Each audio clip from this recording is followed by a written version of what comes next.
Ο Κώστας Γαβράς, λοιπόν, βρίσκεται στο Παρίσι. Παρουσιάζει αυτές τις μέρες την τελευταία του κινηματογραφική ταινία με τίτλο «Το κεφάλαιο», που αναζητεί τις αιτίες της παγκόσμιας οικονομικής κρίσης. Θα δούμε ένα βίντεο, θα τον ακούσουμε, γιατί μας στέλνει το δικό του χαιρετισμό. Φίλοι πολλοί, ήλπιζα απόψε να είμαι μαζί σας, για να γιορτάσω μαζί σας αυτή τη μεγάλη βραδιά.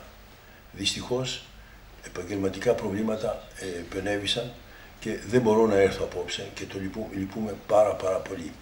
Βγάζω ένα φιλμ σε λίγες εβδομάδες και πρέπει να δω το απόψε τους δημοσιογράφους και το κοινό για να με συζητήσω μαζί τους επί του φιλμ.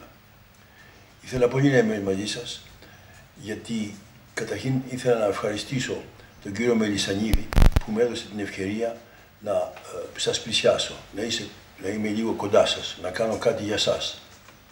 Ήθελα να ευχαριστήσω επίσης όλους αυτούς που με βοήθησαν για να γίνει αυτή η αρχή της βραδιάς, ας πούμε. Δυστυχώς δεν μπόρεσα να την παρακολουθήσω από κοντά.